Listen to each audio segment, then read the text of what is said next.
நீங்கள் குலதெய்வம் கோயிலுக்கு போகும்போது முதல்ல நீங்கள் பண்ண வேண்டியது என்னென்னா, உங்கள் வீட்டிலேருந்து வெல்லம் வாங்கிட்டு போங்க. வெல்லமும் பச்சரிசியும் கண்டிப்பாக உங்கள் குலதெய்வம் கோயிலுக்கு கொண்டு போங்க. கொண்டு போய் அங்கே குலதெய்வம் கோயில் பாதத்தில் வச்சு வழிபாடு உங்கள் முறைப்படி நீங்கள் வழிபாடு செஞ்சு தேங்காய் வாழைப்பழம்லாம் உடச்சிட்டு அந்த வெல்லத்தை சுக்கு நூறாக இடித்து முடியும். உங்களுக்கு அந்த மாதிரி பழக்கம் இருக்குது அப்படின்னா சக்கரை பொங்கல் நெய்வேத்தியம் பண்ணி சாமிக்கு படைங்க. இல்லை மேடம், நாங்கள் தனியாக தான் போயிட்டு வரோம், இருக்கிற மாடர்ன் சொசைட்டியில் எங்களால் எல்லா அங்காளி பொங்கல்லாம் கூட்டிகிட்டு போக முடியல, இதுக்கு ஏதாவது ஒரு எப்படி சொல்லுங்கள் அப்படின்னா, உடனே அந்த வெல்லத்தையும் வாங்கி கொண்டு வந்து ஒரு பகுதி இடித்து அந்த குலதெய்வ செவுரை சுற்றி இருக்கக்கூடிய இடத்துல தூவி விட்டுவாங்க.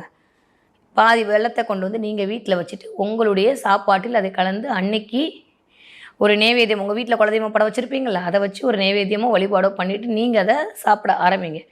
இது ஒரு மெத்தடு. இன்னொன்று நான் இப்போ சொல்கிறது கண்கூடான பலனை தரக்கூடிய ஒரு விஷயம். இலுப்ப எண்ணெய். உங்கள் குலதெய்வத்தை வசியம் பண்ணணும்னா